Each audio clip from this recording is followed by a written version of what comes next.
What is up, Salt community? Welcome back to episode 5 of the Monochrome Podcast. This podcast is for you. If you like faders, if you like LEDs, and if you love compressors and lasers, and especially lasers. And if you like to shoot pictures of lasers but not getting the lasers in the sensor because we learned that will destroy your camera at SALT 2023, then this podcast is for you. I am your host, JT, and we have Kaylee and Caitlin with us. How are you guys doing? I mean, we're doing better than those cameras sensors, that's for sure. I wish I had lasers in my house. That'd be fun. I am partial to lasers, that's for sure. And I could have a whole conversation about LEDs being the new set design of the world, but 100%. I see. But I'm doing good. Yes, they were very cool. The lasers were, for sure. We know a guy if you want some lasers. 100%. Are we all just giant cats because we love lasers so much? Like, is this what's happening? Never thought of it that way. Just chasing them around. Yeah. That's funny. All right. Well, we're going to get into our first segment, which is the Listening Now segment. And I'm leading that one. So I've discovered I like the idea of reading, but I'm always really bad at it. And I just don't have time to sit down and read a book. So I've rediscovered audiobooks, and I've gone back and started listening to The Ruthless Elimination of Hurry by John Mark Comer. I read it a long time ago and just got back into it and just finished it this week with the audiobook. And to say that it applies well to no matter what stage of life you're in, but especially creatives, would be an understatement for sure. So it's a great book. He talks about kind of the 4 practices to help you eliminate hurry from your life, which are silence and solitude, Sabbath, which I know you love to talk about, Kaylee, simplicity, and then slowing. So they sound similar, but he's got really great distinctions for all of them. I have heard so many good things about this book. This is one of those buzzword books, I feel like, that everyone's just kind of buzzing about or has buzzed about. And the moment we walked through in our rehearsal, like, oh, what are we talking about on our podcast? And we just went through our topics. Oh my word. Like, I immediately put this into my Audible cart because I was like, this is like the 100th time I've heard about this book. I have to listen to it. Yeah. In hearing those 4 points just now, simplicity, like I've always tried to think, how can I make my life more simple to like get rid of the busyness, not only like just the calendar busyness, but the feeling of busyness. So yeah, I'm definitely gonna be listening to this book because that sounds like something I really want to learn. This is one of my favorite books ever written. First of all, I'm a John Mark Comer stan, and he can do nothing wrong. Like, he slays my life, and I love him. But this book, when I say it changed my life, I'm not being dramatic, but I do love Sabbath. I think it's a conversation that more people need to have. So, JT, I love that you're listening to it. And I love that you started this segment saying, I don't have time to read books. Yeah. So I'm listening to the audio. And I'm like, well, this is why you need to read this book. I was talking to a mentor the other day, and he was like, how can I pray for you? And I was like, well, I've been reading through this book. And I said, what's ironic is while I'm listening through it, I am doing other things. So it's very convicting because he's like, you need to slow down. And I'm like, I don't have time to slow down. I got dishes to do. You know? I got to listen to this book about slowing down by hurrying up. Exactly. So it's a hard one. Like, it really, you're listening to it and you're like, oh, this is so good. Okay, I got to go do some stuff, you know? And and so it really is one of those, like, it's so good, but it is really just such a hard practice to implement. And like the silence and solitude, the Sabbath, the simplicity, the slowing, like listening to them, you're like, that's the life I want. But then it's so easy to immediately start coming up with excuses and start coming up with things you have to do. And like, I have a 10-month-old baby. And so, you know, I think it's such an important practice that we have to implement. And he makes such a good point because he's like, I know what you're thinking right now. And you're like, no, you don't. And he's like, yeah, you're thinking I have this and I have this. But then he makes a point like God himself had to Sabbath. God himself had to rest. So who are you to think that you don't need it? like how arrogant. He doesn't say that, but it really is like arrogant to think like, oh, I don't need rest, I'll be fine, I can just power through. It's like, no, if God himself had to rest, surely you do as well. Ooh, that's such a profound thing to like just stop and think about. I feel like that's the challenge for today. Just stop and think about that God had to rest. Yeah.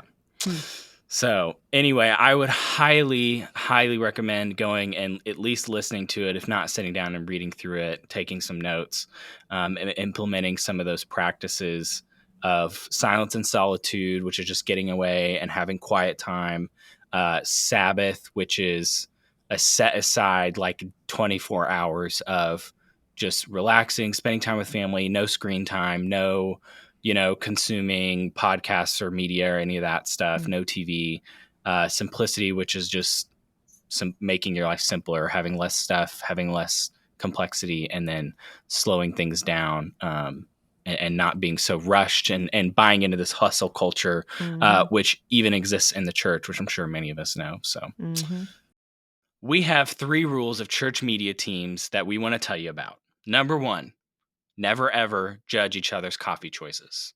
Number 2, never, ever let friends use bad church media. So we would be pretty bad friends if we didn't tell you about your best option for finding really good church media, and that is SALT's presenting partner, Shift Worship. Shift Worship has the resources you need to create visually stunning worship experiences every week, from videos to motion graphics, stills, title slides, and even social graphics. Wait, y'all forgot to mention the secret 3rd rule. They never, ever pay for the first month of media. Seriously, you'll get your first 30 days of new media from Shift Worship completely free when you go to the link in our show notes. Thanks, Shift Worship. I love our friends at Shift Worship, just like I love ChurchGear. So Luke had the opportunity to sit down with Toby, the fearless leader of ChurchGear, who started this company because he just had a lot of gear to sell. So tune in as we hear their conversation. All right, I am here with the one, the only Toby Walters. How are you, my friend? Great, but what if there were 2 of me and you didn't even know? Well, if there were 2 of you, I want to meet the twins. Yeah. Maybe this was like multiplicity. I mean, my wife says that the world can only handle 1 of me, so hopefully it's just 1. You're not a twin, right? Maybe we should say Not that I'm aware of, but I mean, I don't remember when I was born. There could have been another one of me. That's amazing. I don't know if you saw that movie, The 3 Identical Twins, but anyway. Okay, so we actually connected paths long time ago. We were at the same church, Fellowship Bible. I don't think either of us are actually at Fellowship Bible anymore. Nope. Tell me about your role there. I want to hear just kind of how did you get into what you're doing today? Sure. And I was just a super volunteer. I like to describe myself at Fellowship. I was never on staff, but I was Worship and Production's biggest fan. So it was awesome to sit with my wife in service and serve there, but not have to, deal with the daily grind of being on a church staff, with a lot of our listeners understand. But I got my start back in San Diego originally. My dad was a music director, and so coming up under him, I started doing sound at age 13, fell in love with just audio production, and then got into music, and then decided I definitely was going to be the next David Crowder. And when God kind of chuckled at that, eventually I discovered... That's because you couldn't grow a beard, right? Exactly, and I'm too short. Talent, right? I'm just, I had this unique skill of buying and selling gear. So as I was pursuing audio production, as I was pursuing music, I would just buy and sell gear on the side. And eventually God just sort of said, that's actually, one of your best skill sets. And what do you think about using that for the church? And so it was kind of a random, let's give it a shot. And here we are. ChurchGear is a real company now. And it's a fascinating reality to live in that. I love that your dad was a true professional Christian who figured out how to get you involved at 13. Oh, yeah. Because that's when we all become professionals in the church, right? And I was the best he had. He was like, I need somebody to do sound, son. My own kid. Yes.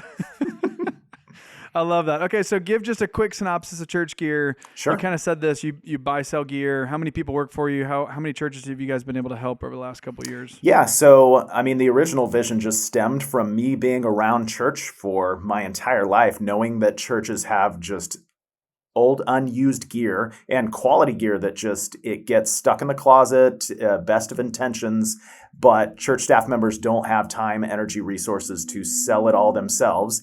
And so just the idea that we could come along and partner with churches to say, hey, we would love to buy all that equipment or as much as we possibly can, and then to resell it online. We resell it, and with the heart and the vision to try and outfit smaller churches, church plants, give them a trusted resource to buy quality used equipment that they know wasn't out on tour, it wasn't abused, it came from churches. So that was the heart and the intention. We launched the website it was me in my basement, March of 2020, right when COVID hit. And I launched the website, and in a little less than 4 years, here we are. I think there's about 35 people on payroll. We are working with churches all across the nation every single month. We have a truck in California right now picking up, I think, a dozen different church pickups. So it's been super fun to connect with, everyone from Elevation to Saddleback and Willow Creek to, just small rural churches that have a piece or two here and there, and we can serve. It's been literally thousands of churches that we've connected with at this point. I love what you guys do. I'm not only a fan because you're basically taking this idea of like one church's trash, maybe another church's treasure, and helping kind of repurpose and move gear around as different churches may not need that piece of technology, or they're moving in and out of different phases and trends. We also have personally bought gear through you all, so I can also personally attest to the quality, how easy it is. And you may be sitting here thinking like, oh, wow, this sounds like Craigslist for the church. No, it's way better than Craigslist. And I think you guys are launching a new site soon. We'll talk about that towards the end. But here's what I love about you being on this podcast, Toby, is that you probably get a chance to see on the back end, sort of as you guys are sending trucks all over these churches, trends of varying churches. Yeah. You kind of get to see it on while it's happening. What are you seeing right now in the church when it comes to trends, whether it's gear, technology, all that sort of stuff? Yeah, I get the wonderful pleasure of touring production systems and meeting teams all over the U.S. in churches that are still running SD video in 4,000 seat auditoriums. Like that actually happened, to churches that are on the cutting edge of doing, crazy production things. I think one of the trends I see is that not everyone, but a lot of churches have realized when production is too much, too many flashing lights, too many things moving around, like you've eclipsed just the focus of worship and the intention of worship. And so I feel like a lot of these churches are realizing, okay, what is a beautiful lighting scene that we can do, and how do we get the mix so everything comes together into this experience, which is not distracting, and it's got to be at an incredible level. It's got to be intentional. It's got to be well thought through. And so I see just simpler sets and less changes, less moving pieces. And I personally like that because it helps me focus during worship. I love that too, because I think it helps reinstate this idea that as a church, we're not all about just quantity. And we've probably been on our spectrums over the years of like more. But I think you're saying what you're seeing is this kind of return back to the heart of true art and saying, how do we create a moment that may last? I think sometimes the church is bad about gimmicks for gimmick's sake, right? Yeah. I mean, you probably saw the Prestonwood Church of the drummers, and people were like, hey, we probably should have warned people that was like a special thing, but that wasn't Sunday service. Yeah. But I mean, it's a great example of like quality over quantity. When you think of the churches you get a chance to work with, which I love this idea that you probably have seen more church BTSs, behind the scenes tours, of their studios and their setups and all that, and probably any single human maybe in the nation, which is maybe a title you should crown. Scariest human on earth. Yeah. You also get a chance to get to know the people behind this. Yeah. Right? It's not just gear. Yep. So when you think about that, where do you feel like churches maybe hit the mark or miss the mark when it comes to investments in gear, which may be an easy thing to sell senior pastors and sort of leadership teams, versus investing in people? Where do you kind of fall on that line, and where do you see people kind of leaning? Sure. And I'll try not to get too high on my soapbox, but, especially with every church is live streaming now. And production is at an all-time high level. So pastors all across the U.S., all across the world are looking at other churches, and what they're seeing is they're seeing production. Everything they see, hear, feel, experience, that's all created through production. And so, the level of expectation is just off the charts of pastors' visions. And pastors are visionaries. That's why they're pastors, because they can see this grand idea and they want to achieve it. And then, you trickle down to the people that are actually making these things happen, the production people in their church. And there's usually a really large gap that there likely is not a key person in place that leads that team that has the trust of the senior leadership. And so one of the things I'm seeing at certain churches, like we'll take Saddleback, for example, Dennis Choi, just an incredible leader. A great friend of the Salt community too. And so leadership has seen the absolute value in putting somebody in place over that team that they have the full trust of, and the team under them has the full trust of, that can say to the pastor, hey, I know you want to achieve this, but we only have, 2 volunteers and 3 cameras, and the math just doesn't add up. And so having that leadership in place, that person's going to build a healthy culture and a solid team, but also going to help leadership understand carrying out their vision is, it's working with logistics and reality at all times. So on a sort of practical, tactical level, what do you think is the single greatest thing someone could, if there's a tech director listening to this, or a, lead sort of creative team member listening to you say that, what is the single easiest thing they could do to sort of invest into their people today?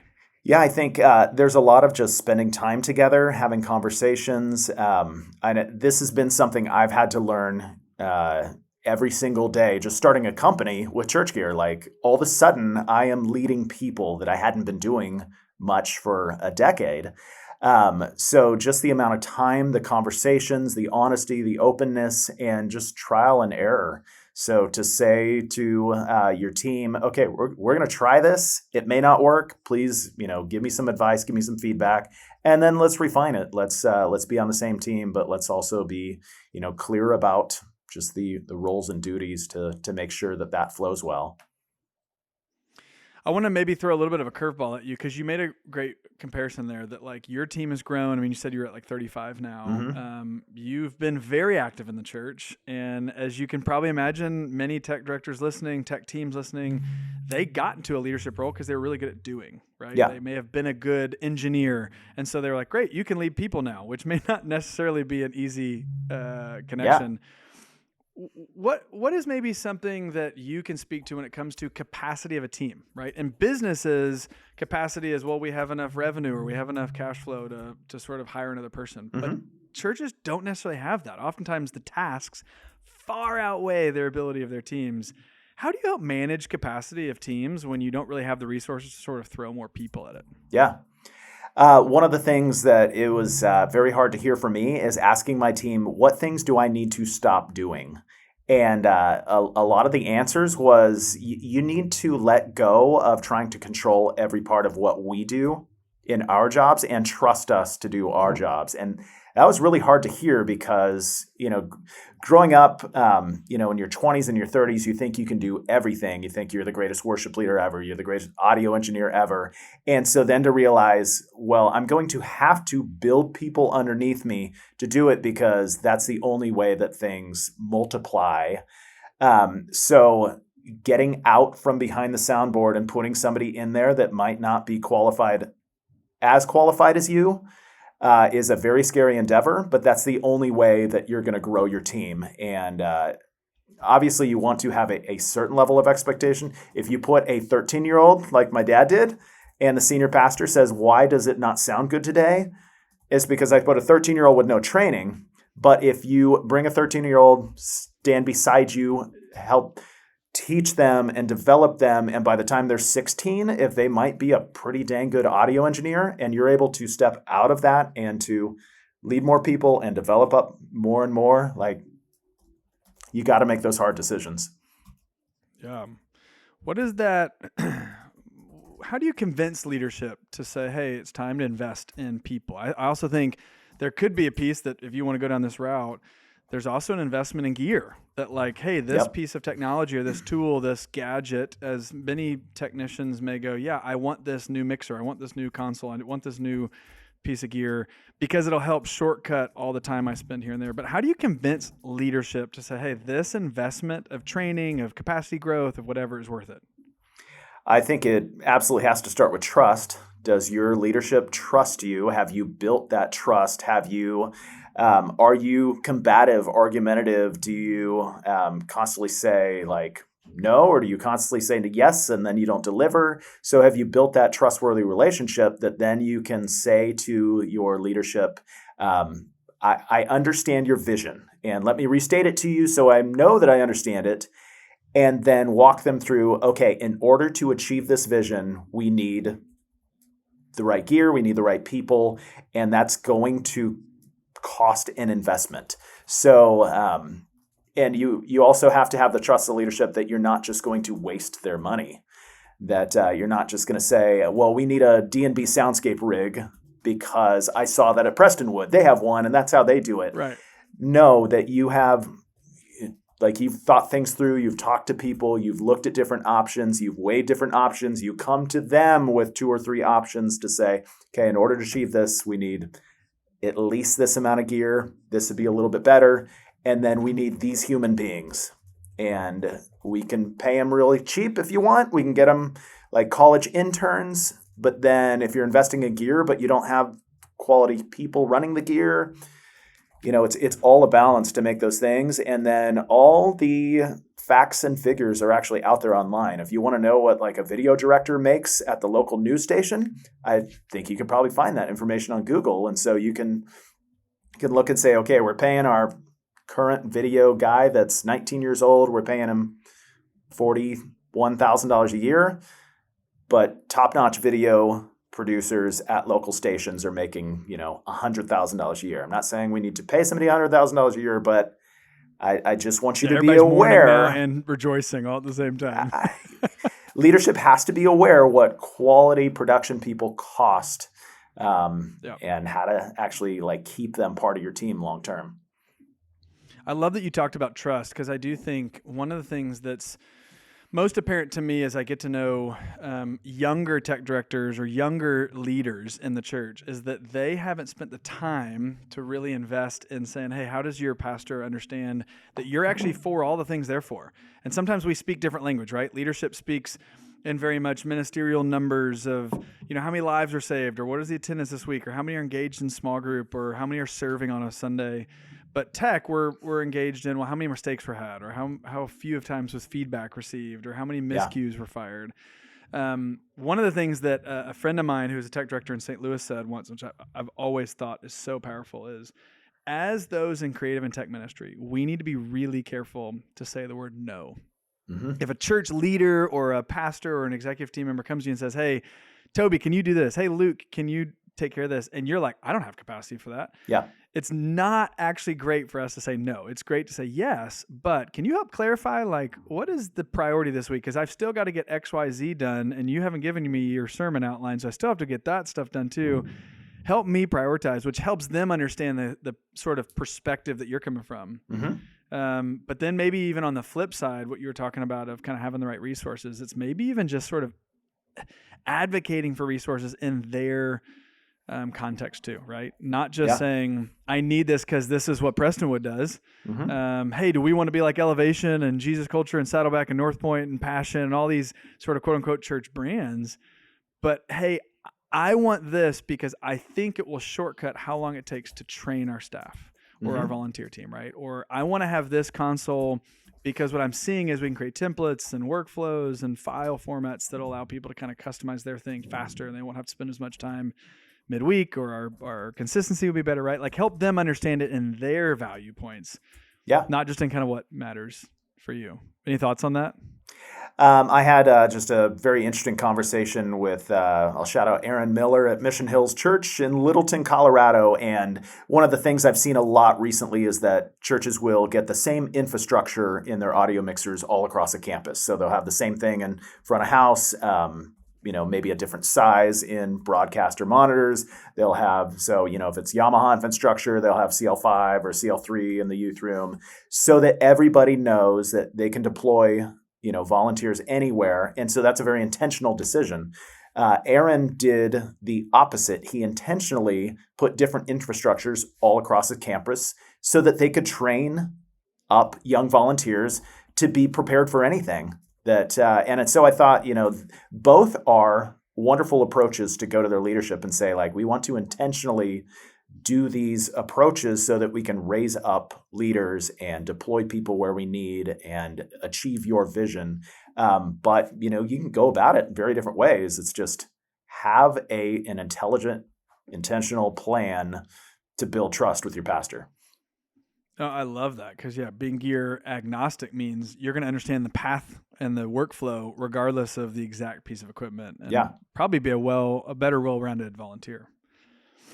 I love that. All right, let's talk a little bit about kind of your world specifically today. So buying and selling of gear. Yeah. What is the benefit of buying and selling used production gear? Sure. For the churches specifically, I was in church ministry. I was a paid staff member, and I realized the absolute nightmare of the fact that gear just builds up and builds up and builds up, and you need new stuff, and the old stuff isn't what you need anymore. And so I get that you've got this storage space filled with gear, and it's weighing on your conscience. I fully recognize that. I empathize with you. And I encourage you, hey, if you have an intern on your team, if you have capacity yourself and you can take pictures and put everything up on eBay and sell it yourself, great. You're going to get the most return for your church, most investment.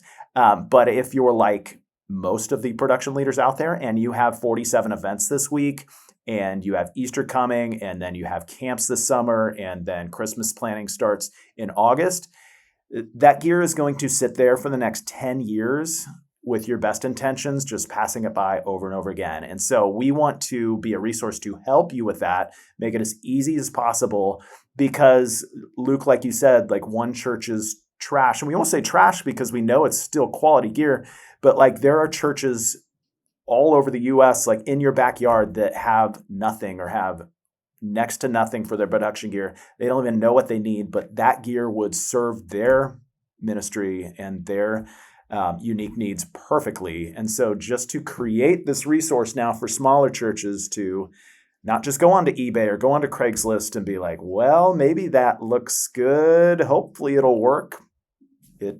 We're just trying to be that, it's like the recycling idea, but with money involved. We pay you for the gear. Yeah. I was going to say, you get money into your ministry that may offset the cost of new gear, other things. Have you ever heard anything really fun or out there of like what a church wants to use with the money they're going to get from y'all purchasing their equipment from them? No, the funniest thing we realized early on is that so often the church is more excited that simply they get their space back. So they want the closet emptied. They want the closet emptied. The executive pastor is walking by every week being like, when are you going to clean this thing out? Because we need this for another ministry or whatever it is. And so we might hand them a check. The check is initiated from our bank, but like they get a check for tens of thousands of dollars. And they're like, oh my gosh, thank you for clearing out this storage space. So like, that was really funny to us. Yeah, we're happy to help. Yeah. And that's the best part too, is that you guys are able to give them money long before it sells, right? You don't hold the gear and then wait.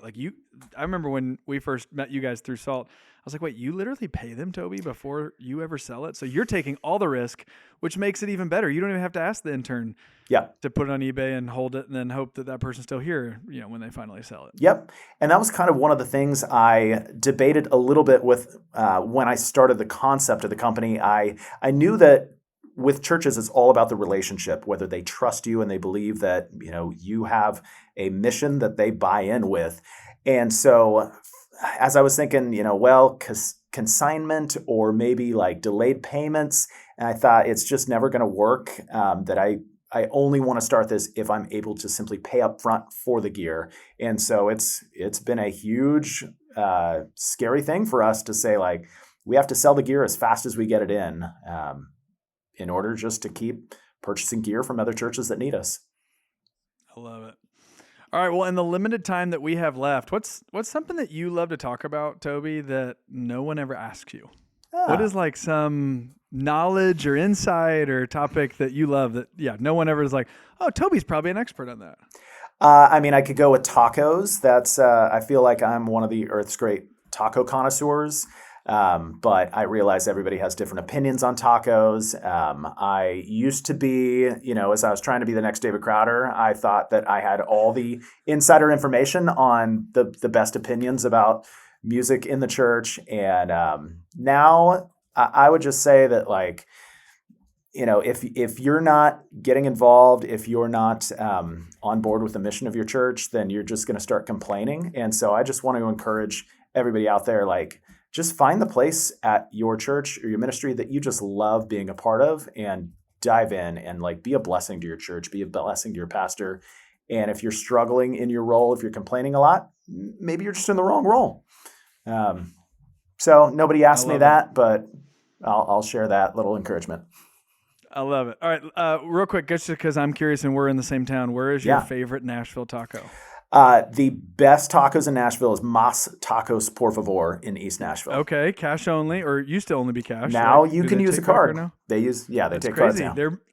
They are moving into the next generation. I know, look at them. I love it. Toby, thanks so much. Couple of things. How can people connect with you and ChurchGear best? Yeah, so ChurchGear.com.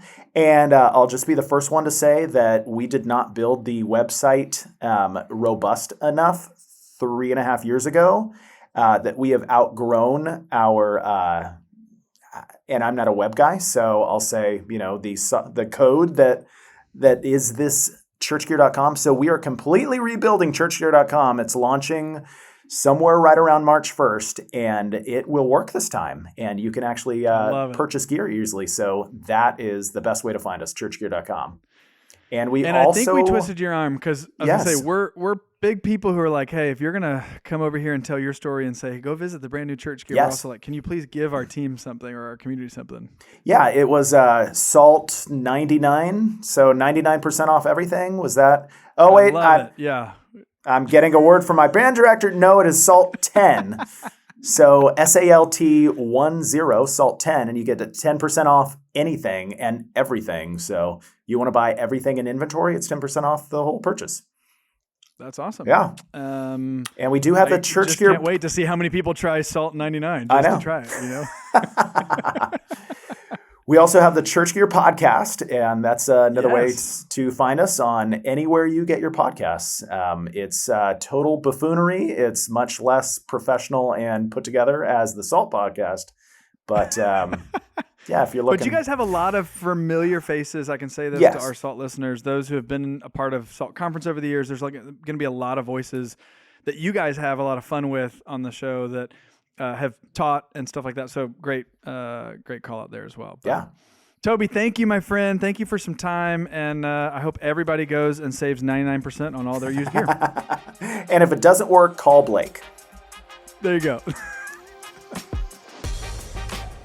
Oh, we're so grateful for Toby and ChurchGear and the knowledge that he has. I hope you production people in particular were able to take away a couple of nuggets from that. I do want to tell you guys that ChurchGear is offering a 10% discount.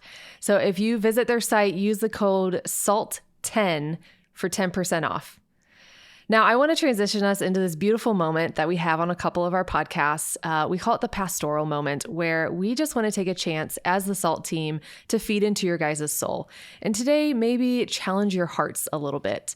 Have any of you guys heard of the little children's book, The Little Red Hen? No. I know. It was read to me a lot growing up. JT Sorry, is like, absolutely not.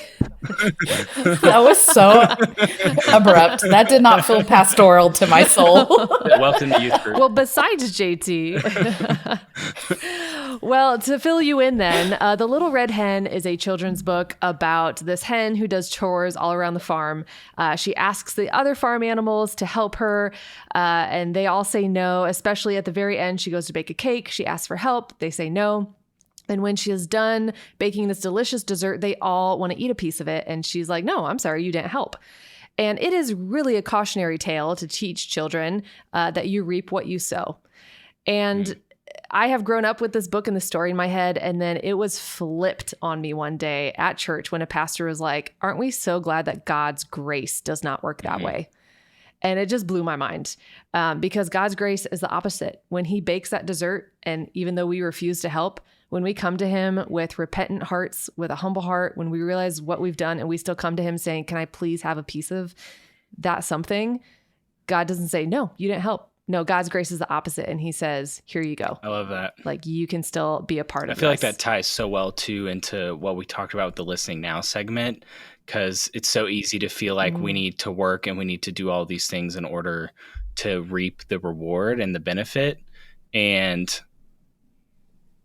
you know, on earth, there is an element of you reap what you sow. And so if you sow bad seeds, if you sow laziness, you will reap bad seeds and laziness. But if you sow trust in God, then you will reap the benefits of salvation and of eternal life and grace and peace and all of those things. And so it's easy, though, to think like, oh, I need to work, I need to hustle, I need to do all these things. And yeah, I'm saved by grace. And yeah, I get peace from God and God alone, but also I need to do these things and get distracted with that. And I will say it's a fine line to walk, because you have to be careful of how much is you handing out grace to your team sometimes when they're not pulling their weight or doing their job that they need to be doing, and how much are we showing God's grace in the ways that is truly God's grace when it needs handed to those individuals or handed to ourselves too. Oh, I love that. One thing I know I've been working on personally is, as a human, this is the only side of heaven where I get to give grace freely. In heaven, we're not going to have that opportunity. And so when it comes to my team, my husband, my friends, this is the moment where I get to offer them a cake, a pie, a bread, whatever, and say, yeah, maybe you didn't help, but like, let's share this together. And even that is such a beautiful picture of the Lord and how Jesus freely gives his grace. Oh, that's gorgeous. I know. I just heard someone recently say, this is the only time we'll be able to worship God while in pain, you know, here on earth. In heaven, there is no pain. There's no sadness. This is our only time to say, Lord, I will worship you despite this. And I love that, because it's just such a parallel to what you said. And awesome. It's an opportunity, which is like a weird way to think about it, but it is. Yeah. I love it. This is so great, because we're going to move into our next segment, which is our creative challenge. I love that we've been talking about grace, because the creative challenge I have for you guys is what I like to call spend an hour in their shoes, which sounds a little weird because as creatives and typically in churches, you're wearing multiple hats. But me as a photographer, I cannot graphic design, and my friend who's a videographer cannot do graphics either. So what I want you to do for your creative challenge is I want you to swap roles for an hour. So photographers, hop on the computer, try to make a graphic, remake what they made for Sunday. Photographers, hop in behind the mic and try to lead a worship song. Maybe it's just for your team, but what this is doing is it's actually stretching you and helping you create something new. You know, like in the Bible, it says stretch out your tent posts, and that's what we're doing here. Not only that, doing something new helps prevent Alzheimer's, which I don't ever want. So that's my challenge. Go and spend an hour in someone else's shoes on your team and then post it on your socials. So if you're a photographer or videographer and you led worship, I want to see it. I want to see your song. I want to see your B-roll. I want to see it all. #Salt Creative Challenge, and I cannot wait to see it. That is such a great challenge, Kaylee. I love it. That's going to be so fun. I am very excited to, instead of make social graphics, go edit a podcast and do something a little different. So this has been episode 5 of the Monochrome Podcast. It's been such a blast. Make sure to post your creative challenges. Go check out our friends at Shift Worship. Links in the show notes. And then also 10% off of ChurchGear, which is super exciting. So we will see you again next week.